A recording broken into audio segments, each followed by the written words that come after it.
Greetings, and welcome back to Drawing Basics, a series of tutorials about the basics of drawing. In this video, we're going to take a look at 3D shapes and how they can help us. By the way, I'm Charlie, I'm glad you showed up, and we're going to make some art. Now that we've spent some time looking at two-dimensional shapes, which, to refresh our memory, is the circle, the square, and the triangle, which are really the basic building blocks of drawing stuff, and variations and combinations of these so on and so forth. So if we take a circle and a square and put it together, we get kind of a new shape, but the ability to still see the circle and the rectangle in those two is kind of what helps us to take complicated shapes and break them down into something more simple so they're easier to draw and to understand. So this is the 2D world here with the circle, the square, and the triangle. And drawing, while it is a 2D medium, we do want to be able to depict 3D objects. Whoop. So what happens when we take these 2D shapes and turn them into three-dimensional objects? We get a sphere, which will look no different because it doesn't have any interior lines, which we'll talk about in a second, or shading. We get a cube from a square. Okay. There's our cube. From the triangle, we get a pyramid.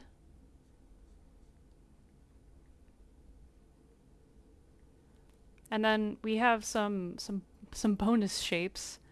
One of them is the cylinder, which is two circles, one on either end, and then a length between them.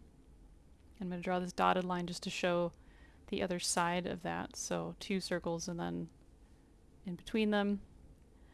And then the cone, which is kind of like a variation on a cylinder or a pyramid and a circle combined, which is also somewhat challenging to depict because it is a perfectly smooth surface from this angle.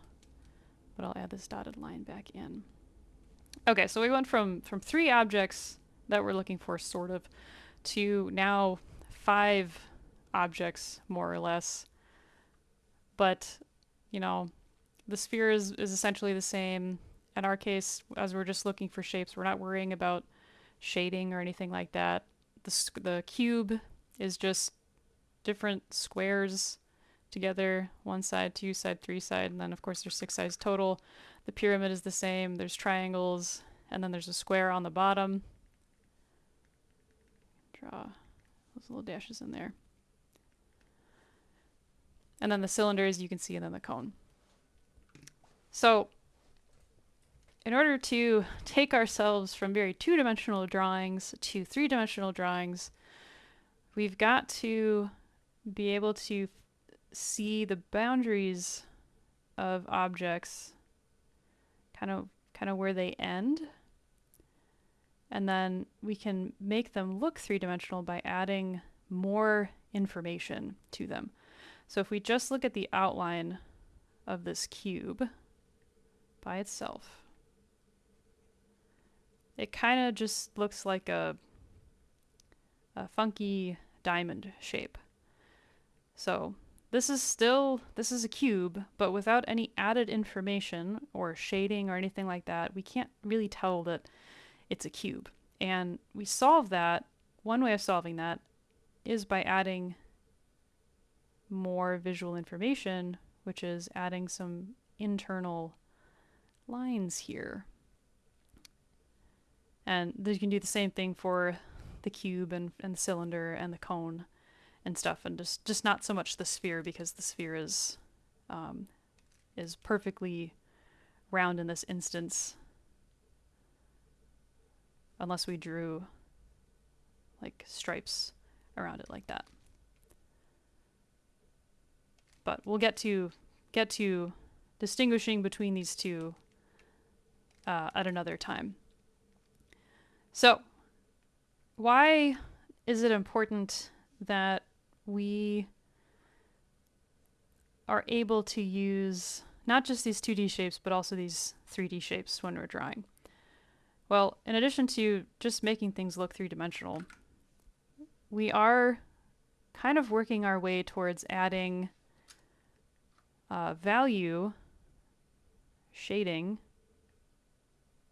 to our stuff. And all of these things will shade slightly differently because of their properties and the way that they're shaped. But we need to be able to start seeing things three-dimensionally before we can do that. So first we looked for these simple shapes inside of something in a horse's head, a simple profile view to help us draw the horse's head better and give us a good guide. So now we're going to look for our three-dimensional shapes and see what it's like to find those inside of something instead of just looking for those 2D shapes. So I'm going to grab my notes that I made. Just gonna hide those away, and let's first take a look at this N-1 Starfighter, which you might recognize from the Star Wars. I'm going to use a bright pink brush here really quick. And we're going to start looking for our shapes. Our sphere, our cube, the pyramid, and we're just going to see if we can find any of these in there to help us kind of break it down. And I picked this N-1 Starfighter because it is already probably pretty obvious where some of these shapes are. For example, let's actually get a slightly darker brush here. Okay. This bit here is a cone. There's another one over here. And then the rest of the engine, this main part, is like a cylinder. But it's slightly modified because it gets just a little bit bigger in the middle. R2-D2, sorry, not R2-D2, this R2 unit is half of a sphere. So he would be all of that. It's just the top half. And he's sitting inside of a cylindrical shape, which we can kind of see there. There's another shape intersecting it here, the cockpit, which is also sort of like a cone that's laying on its side. And if we cut it, and the end of the engine is like a really, really like skinny cone. So this one didn't really have very many pyramids or cubes in it, but it's got very smooth organic shapes. And we tend to see cubes and triangles in different things, usually less organic looking things, but we'll come back to that another time. So we're not going to do anything more with the N-1 Starfighter. I just kind of wanted to show you how we're kind of looking for some of these shapes here, these cylinders, and trying to see them as three-dimensional shapes instead of just circles or triangles and stuff. Okay, so let's put that away. Put that away too. And now we're going to get out this drawing of a horse's legs. So we used a horse in the last video. They're just a really good example for certain things. So if you're tired of drawing horses, we'll get away from them eventually. But let's lower the opacity on this one because we're going to study it a little bit more thoroughly. I'm going to go back to my sketching brush, my pencil. Okay. So, right away here, you may notice that there's some very circle-like things already, especially here in these joints. This is kind of circle-y, although the more we look at it, based on the shading that's here, that's kind of straight. This is maybe more of a kind of a cylinder and a cone combined. And then we've got just some pretty straight looking things in between them for the most part here. And the hoof is like half of a circle. Here's another nice curve down here.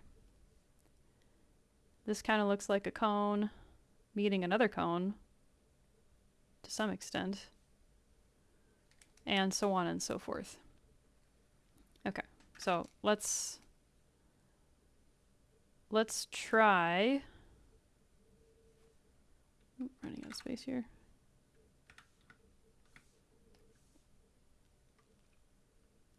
Just drawing this on our own to see how we do, but I'm gonna do the shapes that I see, and I'm gonna just try a little bit to think about how they're intersecting with one another beyond just trying to get a nice outline.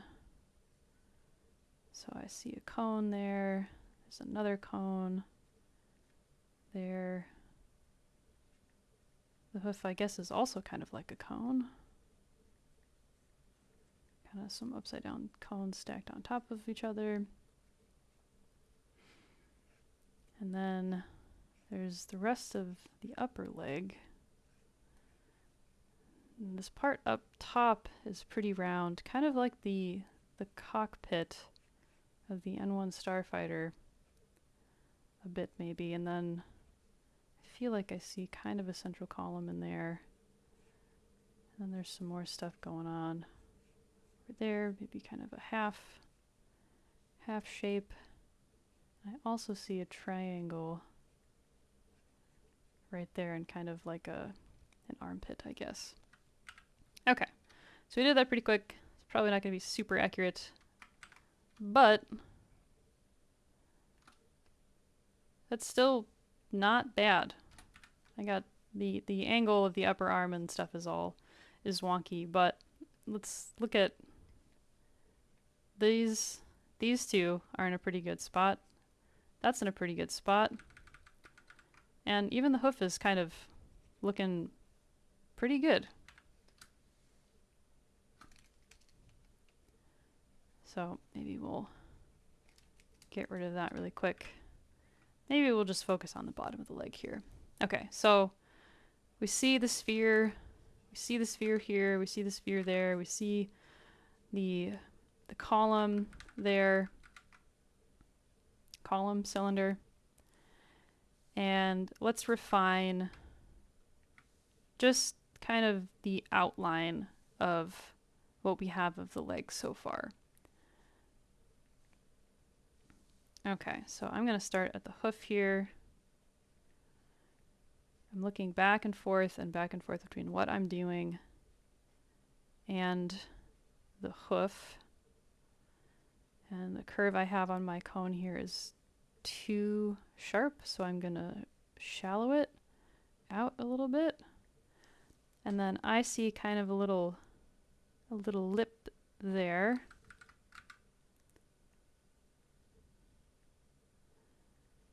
And then that comes in, and then it goes back out. In and out. And in and out on the other side too. Okay. Now, when we first looked at this next chunk, it's just a circle right now, but if we take a little closer look, it's kind of got the same shape as garlic. So it's a little squished on the bottom and then a little sharper on top. Okay, but still generally in the right place with generally the right shape because we identified it as a sphere and a circle first. And then this part of the horse, it's called the cannon bone, is not uniform all the way up and down. It gets a little bit skinnier in the middle before it kind of comes back out. And if we can kind of see about where that happens, we can match it on our model here, kind of on our notes. So, and it seems to be about in the middle of the cylinder. So we'll just pinch it in a little like that. Do the same thing on the other side. And because this is going to be the outline of my drawing, I'm trying to make these edges thicker and darker so that they set the boundary. All right, next joint here, the knee. Much like this bottom joint wasn't perfectly circular, the more we look at this one, if we try to simplify it, it kind of does look more square to me. These angles are kind of sharp, and you can sort of see that on this back leg, which we kind of already touched on.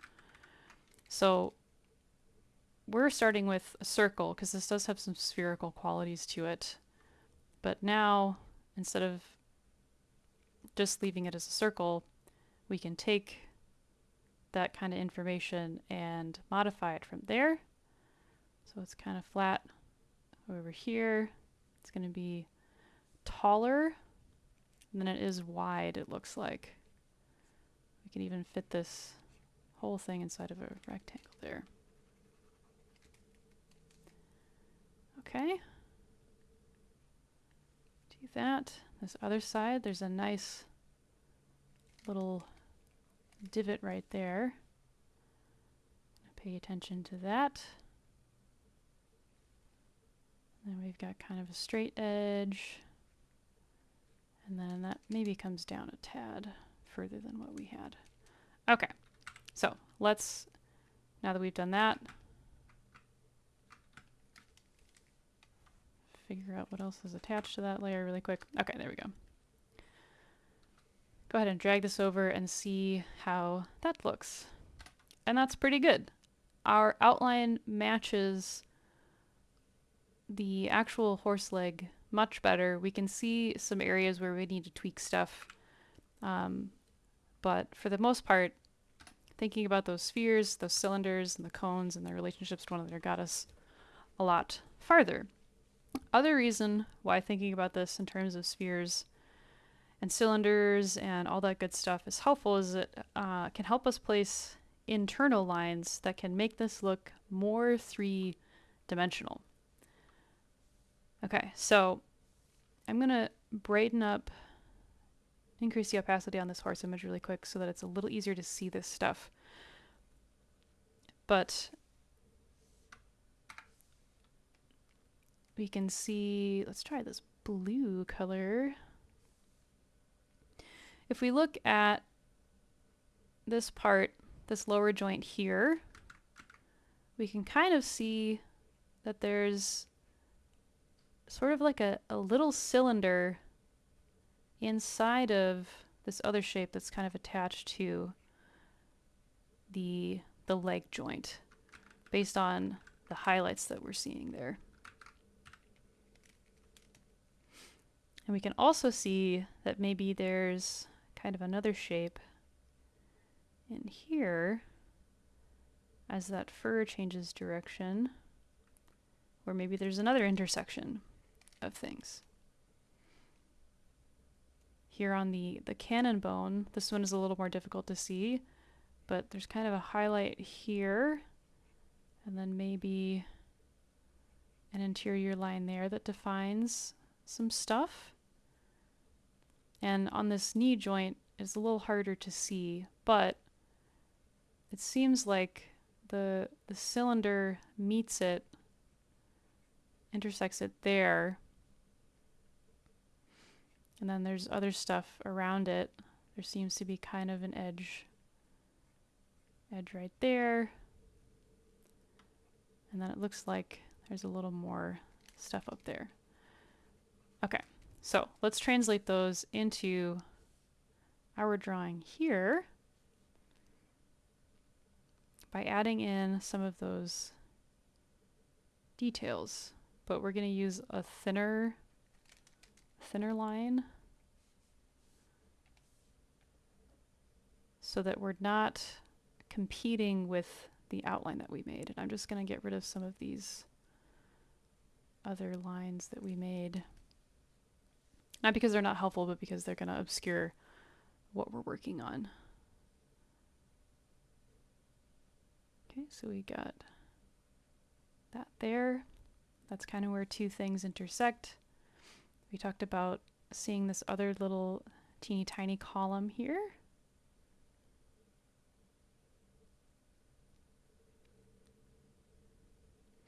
Okay, and then there's another spot here where the leg, that cylinder intersects with the sphere of the joint. Okay, and that's pretty good. We can come up here to the top. There was sort of another place where that cylinder intersected the somewhat spherical knee joint. And if I just kind of follow those shadows, those give me a little bit more information. And then there's maybe another change right there, and I will just continue that a little bit there.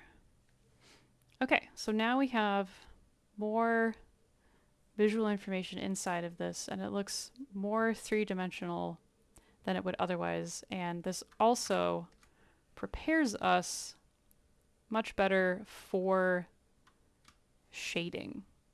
So we've kind of given ourselves some notes for the future. And by using a thicker outline or a heavier line weight,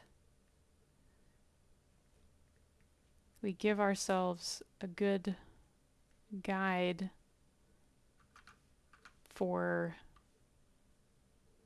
where to place these interior lines, and also to cue the brain as to what's overlapping, where the edge of the horse's leg is, more information about the inside of the horse's leg, so that we can start to see it as a three-dimensional form, and then we'll really bring that to life when we add value. But that is where we will stop for now.